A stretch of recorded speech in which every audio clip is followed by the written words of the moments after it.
Owner finance, it's a valuable tool in real estate and what you need to know as a buyer or a seller if you're planning on doing an owner finance and some of the pitfalls to avoid. To hear that and more, stay tuned to this episode of The Den. The Den, powered by the Lyons Group, a show dedicated to exploring hot topics in real estate, local happenings, and industry trends. We're a small team of professionals approaching $400 million in sales and nearly 2,000 local transactions. You're listening to time-tested experts and industry leaders. Here's a refreshing look at real estate happenings and more. Welcome to The Den.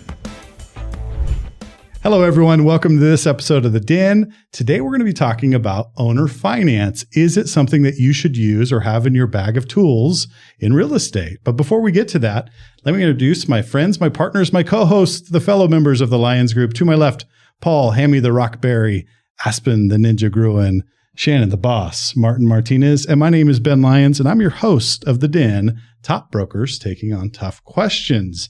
So today, owner finance, let's talk a little bit about buyer side, seller side. But first of all, before we get into that, what is an owner finance? Maybe we can talk a little bit about Shannon. I'm just going to throw it at you. I love just putting people on the spot. Well, I would say simply, tell us what owner finance is when you got two parties, a seller and a buyer, and you don't use cash or a lender. And basically the seller becomes the bank, the financer. You know, your buyer is basically going to pay you as if they would a lender. They're going to pay you the principal interest and your interest, whatever they're going to charge you for it. So those terms can look different from deal to deal, but I would say in short, if you're looking at what owner financing is basically when your seller is your bank. When the seller is the bank. Mm-hmm. Yes. And so that's really kind of a simplified version for our viewers, that the seller is acting like a bank, but you may have an underlying mortgage on that property. So I'm going to go over to Aspen because you've done quite a few of these over the years. And I would consider you an expert in real estate owner finance. So let's talk a little bit more about the process of an owner finance. How does that work? Do we treat it like a normal closing? What happened? What's the process? Give us kind of a rundown there. So if you're considering doing an owner financing, and again, that can be called different things in different areas. So Colorado, we say owner financing or seller carry. Here in Mexico, we call it a real estate contract, which can be kind of confusing for some people. But basically, one thing I always want to know beforehand is, do you still have a mortgage on that property? And if you do, are you going to have a due on sale clause? Because that means that once you transfer the property into someone else's name, then you are going to have to pay that mortgage off. And some banks will, even if there is a due on sale clause, I know some local banks will work with you on that. And it's called a wrap then, where you're wrapping the mortgage into it. But that's a little bit risky for the seller because now they're second in line if the buyer stops paying. So I always want to know if there's a mortgage right off the bat, and is it going to be paid off? Or are you going to be wrapping that into the final cost? So good points. And those are next level points. But for our viewers who may have not done an owner finance before, can you talk to us about, here's kind of the basic process. A buyer's interested in your property. They come to you, and let's assume there's no underlying mortgage. Okay. So the seller owns it outright. Walk us through that process. So the first thing that we would discuss is, what are you wanting to pay for it? So your down payment. Typically, it's a little bit higher on owner financing than it would be on a loan. So let's say you're paying 20%. And then what are you wanting to pay monthly? Because that will make a difference on if you should put more down, less down, and what the interest rate should be. So we can adjust that. And then we normally will look at what the interest rates are right now. And so let's say, 6.5%, you might be paying 7%. So owner financing can be really beneficial if you maybe don't have the best credit or you have a high debt to income ratio. So you're looking, to buy an investment property, but you don't know if you could get approved for a loan. So we would want to know. And then also when you are going to be paying it off. So when is your balloon period? If you're going to be paying it off in 5 or 10 years, and if it's based on a 30-year amortization rate, you're going to have a big payment due at that 5-year mark. So you want to make sure you can get your financing in line in 5 years. Yeah, so great answer there. And thank you for walking through that, because I feel like a lot of our viewers probably don't understand the full concept of how an owner finance works. And we do treat it as a normal closing to a large degree. There's actually title insurance. There's deeds that are signed. They are held in escrow. Let's just walk through an example, Paul, you and I. If I'm a buyer and I come to you and you're asking $100,000 for your property, and like Aspen mentioned, I go, look, I want to buy it for $100,000. I want to put $20,000 down. Then you and I negotiate the interest rate and the term, like you alluded to. So in other words, you can pay me, let's say 7% interest on a 30-year amortization, and that makes our payment this. But within 3 years, you need to balloon me out. So that was a term that Aspen just used, but that means just a balance paid in full to seller. Now, you can have other types of balloons where a $5,000 balloon is due in 2 years or some things like that, but not to complicate things. Let's just keep it straight as a balloon payment, balance paid in full as a seller. Now, what about the interest rates? The thing about owner finance is you can negotiate any interest rate. With a bank, you're beholden to market rates for the most part. Owner finance, there's some more flexibility. Speak to the flexibility of interest rates and then also down payments, some of the levers that buyers and sellers have. Well, going back to what Aspen was saying is if you have less than stellar credit, you don't have a larger down payment, because I use a real estate contract sometimes, like for investors. If you get financing, you have to put 20, 25% down. A lot of times I'll say, we'll just cover cost and then we'll do maybe a higher interest rate so the owner gets a higher monthly payment. But on the interest rate, a lot of times you just need to make sure that if there is an underlying note, that's paid. So your interest rate, you really try to figure out where that monthly payment lands. You like to be at least $100, $150 over what they owe if there is an underlying note, or just have a monthly payment that if there isn't an underlying mortgage that the seller is okay with. So you have a lot more, like on commercial stuff, it's usually prime plus 1. If you go in a real estate contract, you can go 2, 3, 4, 5 points under that. Yeah. So it's whatever the buyer and seller. My first year doing it, I think I did one real loan. I did mostly cash and real estate contracts. So this was normal for me at the beginning, but it's really when you keep the lender out of it, you keep the appraisers out of it, you keep everybody out of it. You just say, buyer and seller, let's work a deal. Yeah. It's kind of like old school real estate. Yeah, and to some degree, and we build in those protections. So when a buyer makes a payment to an escrow company, because we install an independent third party that collects these payments, and then they pay the underlying mortgage, and whatever is left over is what Paul was saying, $150, $200, sometimes a lot more. They'll pay that to the seller. They want to make sure that buyer wants assurance that his payment or her payment coming in is going to that underlying mortgage first, and then the remaining amount going to the seller. That protects all parties involved. We've been pretty good about protecting people over the years, but there are some caveats to that. And to your point, the due on sell clause. Now, a few years ago, I spoke with Rick Tom, and Rick Tom had one of the biggest escrow companies here in New Mexico. And he said, Ben, I don't hide the fact that I'm sending Wells Fargo 200 checks every month. And mostly they don't care. As long as they're getting their payment, they understand that someone sold it on a real estate contract wrap with a due on sell clause. Typically, and I should say typically with an asterisk, the bank does not exercise their due on sell clause unless they don't receive their payment. So if this buyer that you sold on a real estate contract misses their payment, that doesn't let you off the hook. You still have to make sure that payment is made, because if you don't, that's going to raise a red flag with your underlying mortgage, the lender you've been working with all those years, and they can exercise the due on sell clause. So what are some of the other pitfalls that you could think about if you're a buyer? Shannon, what are some of the things you should think about as a buyer or a seller, I should say, with owner finance? What are some of the things you need to avoid? Well, I think that having a good realtor, we can make sure those things are lined up. But I agree with Paul. You always want to make sure that if you are wrapping a loan, that your loan is going to be paid off, if not before, at the same rate that you're paying. That way you don't end up, I paid my amount, but the seller still owes a mortgage on this property. So that's a huge pitfall that could happen if you're not doing it right. I think people need to know that when you enter into these, basically you do have that third party that's going to make sure everything gets done. And that adds a lot of protection. You will have each individual, the buyer and seller, deeding the property to each other. And those are going to be held in escrow until something happens. Either it's paid in full and it's going to go to the buyer, or it is foreclosed on and it goes back to the seller. So we have those protections built in. We have a lot of ways to make sure. It's just like with a mortgage, though. Things can go wrong. People can quit paying. And it's not to say that it's going to be easy, but your protections are in place when you do everything properly, that you don't have to worry too much about all those problems if you have someone up front doing their due diligence, doing the work, making sure they're laying the foundation for that. Yeah, I think that's really important. I mean, that's a great point. You have to get with a realtor to navigate these waters, because we've seen situations. In fact, I came in secondhand where an owner sold to a gentleman on an owner finance, and he didn't do title insurance. So he didn't go through the proper channels. They just agreed and he started making payments. Well, who recorded the payments? Who's that independent third party? Does the owner have legal title still and the buyer have equitable title? I mean, those things start coming into play. So there's really a lot of pitfalls. It's not done right. And insurance, that's another great point. Hazard insurance, you consider that. So say the owner still has their hazard insurance, but if the buyer doesn't go out and get hazard insurance and that property burns down, the seller is covered.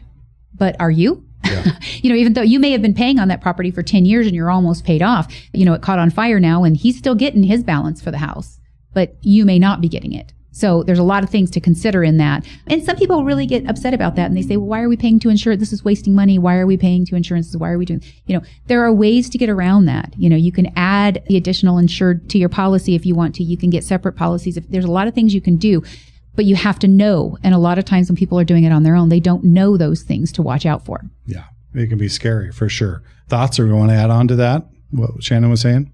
Nope. That's all right. They didn't think much about what I had to say. We agree. No, we agree. We agree. Great point. It's a great point. No, I think one of the big things has been the insurance over the years, because there's a lot of confusion there. Like, who's covered? Because if you're paying on this property and you're the buyer and the house does burn down and the insurance company shows up, they're going to be like, who are you? Like, I'm working for the underlying notes, mortgage, and this other person, the seller that sold it to you, and I'm not dealing with you. And that means that buyer could be cut, if it's not set up right, could be cut out of any protection there. And that can be a scary thing. And then also, what about going in and knocking walls out? I'm going to open up this kitchen when they do, they hire cousin Eddie to come over and help them, knock walls down and try to put some stuff together that they think is good, but it's not done with a professional contractor. You have to build in some protections in that regard. And that's where getting with a competent realtor is really important. I think one of the biggest things is the flexibility, right? You have the ability to move these levers. And we've done a lot of transactions over the years that involved owner finance. And I can remember 2 deals over the years didn't work out. One was where she didn't do the title insurance I was just alluding to. But the other one was where a gentleman, he had lost his job and it got transferred out of the area. And he just put, I think, a small amount. I think he put 10% down. He gave me a call and said, Ben, who do I turn these keys back into? Because it's a different process to get the property back. In New Mexico, it's not a full foreclosure process. Maybe you can speak to this in Colorado, but is that a full foreclosure process, or is it more of a... It's not common at all in Colorado to do owner financing. It's very, very rare. In fact, I've only done 2 commercial ones on owner financing in Colorado. No other ones. And in New Mexico, I just dealt with this, I think it was this year, maybe last year. It's more of kind of like they do mediation.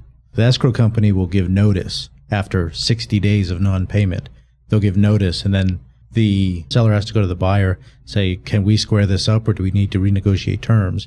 Then after that 30-day period, then they can start the eviction process. Yeah. And it reverts back to the owner. Yeah. So you have a demand letter basically sent, and then saying, hey, you are in arrears, you haven't made this payment. You've got a period of time. I think it's 30 days. 30 days in our contracts to bring it current. And from there, so as a buyer, you have to be really careful, because you put 20% down and you become 30 days in arrear on a payment. They send you a demand letter and you don't bring it current in the next 30 days. You risk losing all of your down payment, all of the payments made up to that point, and becoming more of a tenant that gets evicted versus a partial owner. I just had that happen on a listing of mine. They called me to the tenants. They ended up being tenants because they had a real estate contract, but it was not how I would have done it. There was a lot of things changed and filled in on the sides, and reading through it, it ended up just being almost just a lease agreement. And then they had until a certain day to buy it, and they couldn't get approved for financing in that time.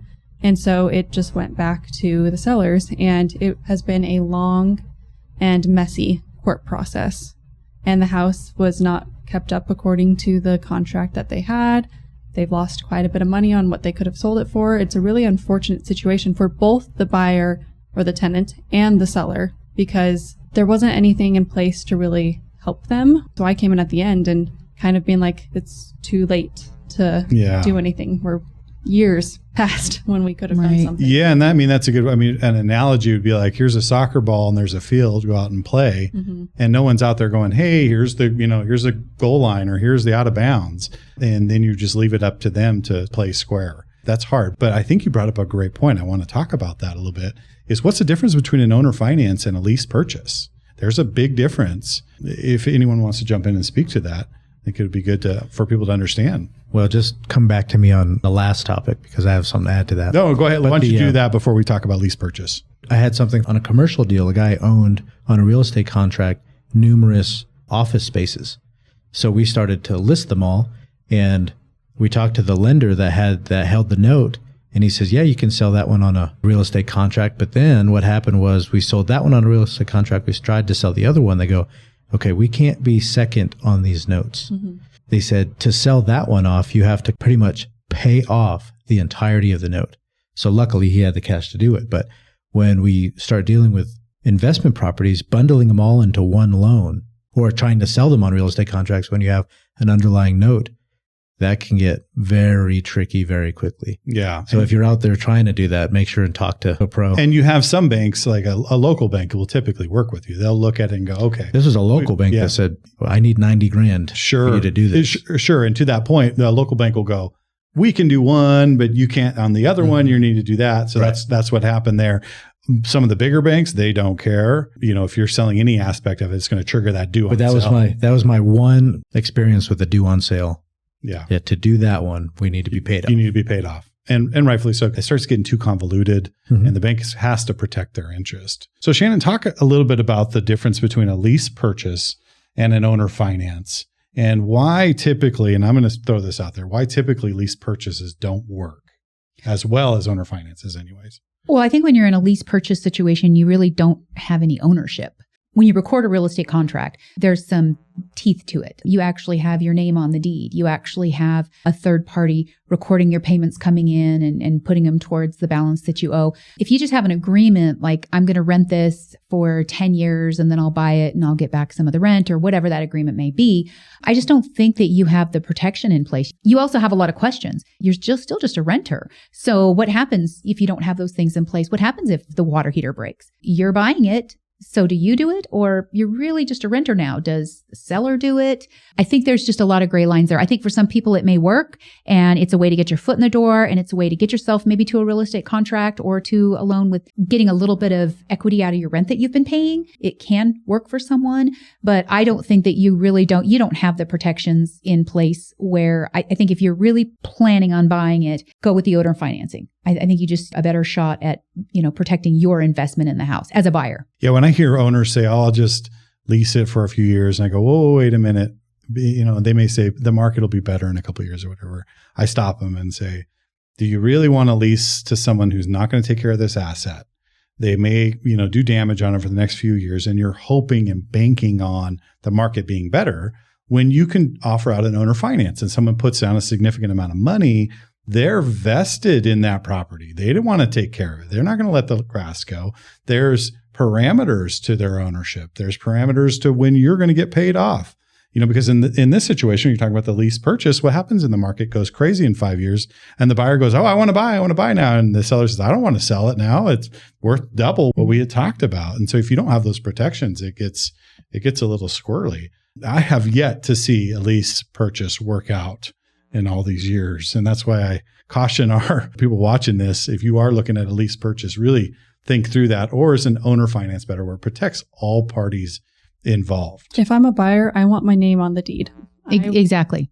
Because it's like a memorandum of whatever, but I want my name somewhere on there that the sellers can't sell without me, approving it. So I would never, I don't think, do a lease to own. It seems risky to me. Which is probably why we don't see. Yeah, we don't see them very well. Yeah, we may come in after the fact and trying to clean up the mess, which is hard to do sometimes.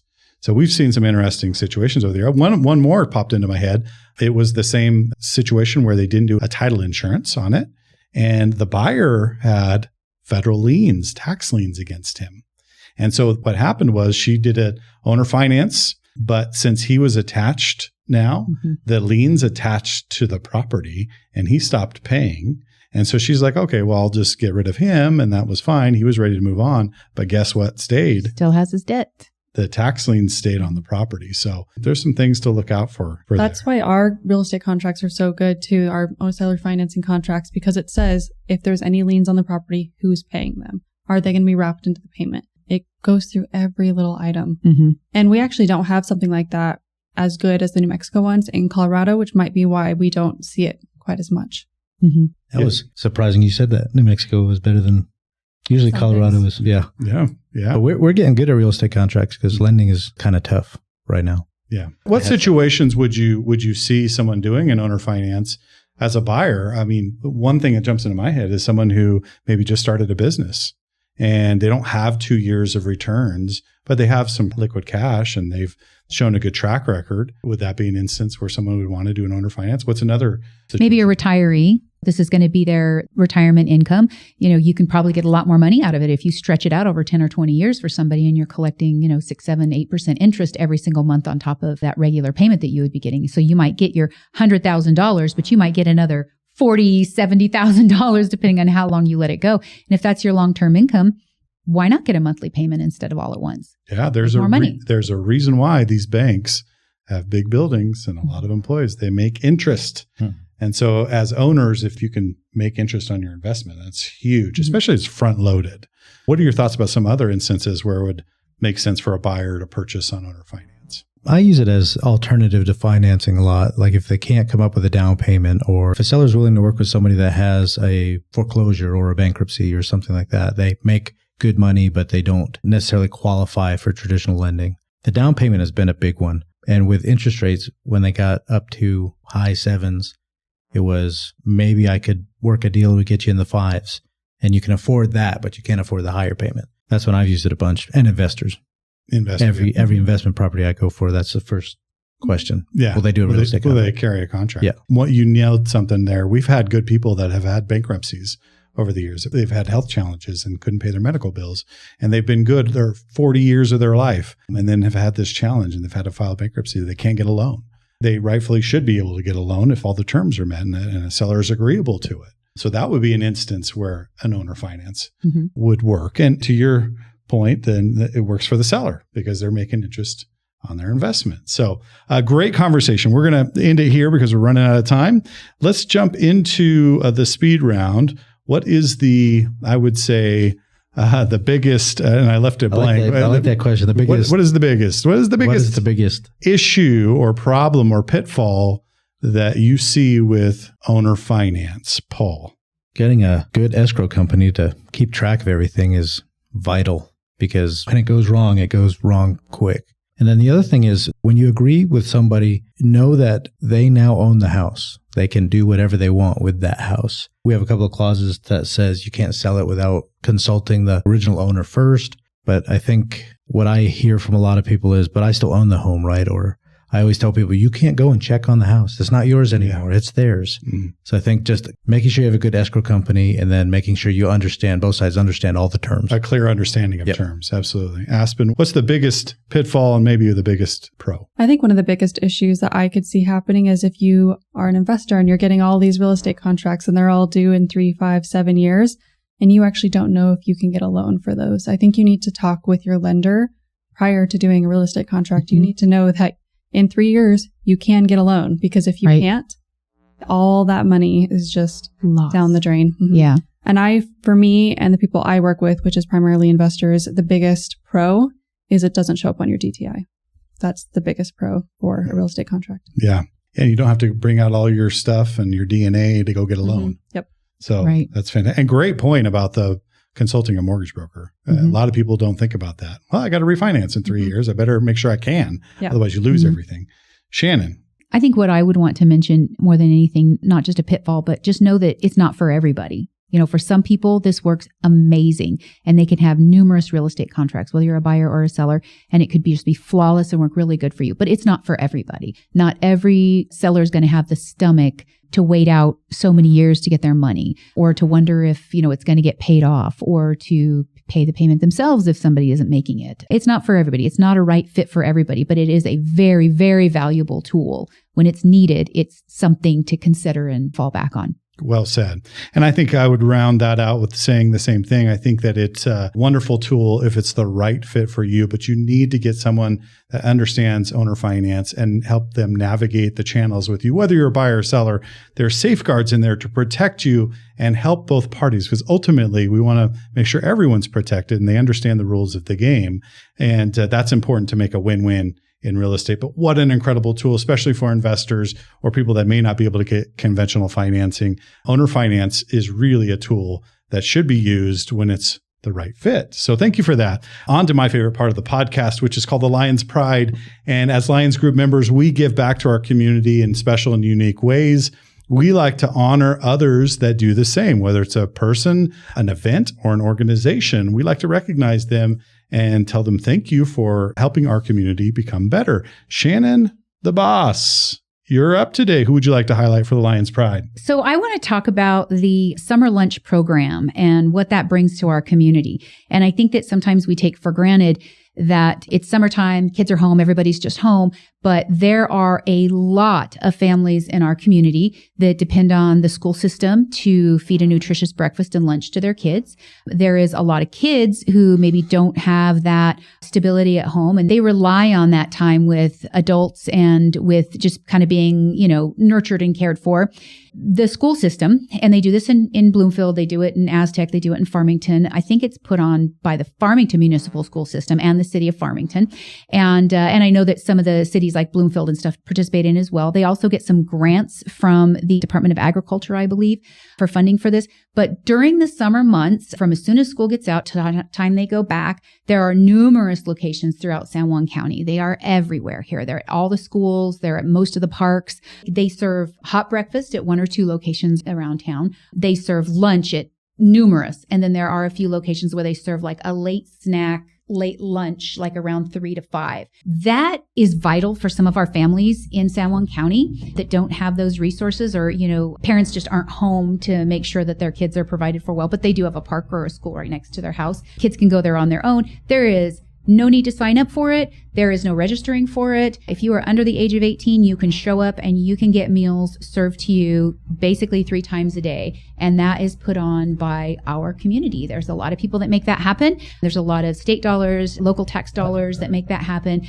And I think that it's a fantastic program just to keep our kids in the vein, make sure that they don't drop off and get lost. Their nutritional value doesn't go down during those summer months. And it's a summer lunch program, what it's going, even though they serve breakfast and lunch and snacks. What a great program. Yeah. I mean, we forget about a lot of the kids that are underserved in this area. And I shouldn't say we forget about them. They're not on the radar oftentimes, especially in the summertime, because there's no school in. Right. And so those kids still have to eat. And a lot of these places where they show up for their lunches, they'll have some light activities that, it's a time for the kids to hang out a little bit. They're getting fed and they're getting fed. Yeah. They're getting fed in more ways than one. Fed with participation and camaraderie and some guidance. Wonderful choice, Shannon. Thank you for bringing that to everyone's attention. Absolutely. I think they deserve a little pat on the back for all their hard work. Absolutely. So if you are listening to this and you are part of the summer lunch program here in San Juan County, it doesn't matter where you're at, and you're helping with our kids here in this local community, we want to tell you we see you, we thank you, we want to give you props for all that you do for our community. Keep doing that, because a lot of those kids will move on to do great things. And they'll look back and remember the stuff that has been done for them. So we want to say thank you and recognize you here at the Lyons Pride. So welcome to the Pride Summer Lunch Program in San Juan County. Thank you, Shannon, for that. It's fantastic. So we're going to wrap it up today. Thank you for listening to today's episode. Go to sjcbroker.com. Schedule a private consultation with any one of us members here at the Lyons Group. We'd love to sit down with you, have a private consultation, talk about the market and how we can help you get an advantage in today's world in real estate. You can go to our Instagram page or Facebook page, like and follow us. Check out our YouTube channel. We've got all our podcasts on there offering great information for you, whether you're buying or selling. So thank you for listening. Until next time, we'll see you in the den. Thank you for listening to The Den, powered by the Lyons Group. Hit the subscribe button to keep informed on real estate happenings. If you'd like to learn more about the Lyons Group, visit sjcbroker.com. Complex markets require complex strategies. The Lyons Group can give you a true advantage in any market. Whether you're buying or selling, residential or commercial, contact us directly at sjcbroker.com. We're time-tested experts with a client-first approach, and we'll see you next time in the den.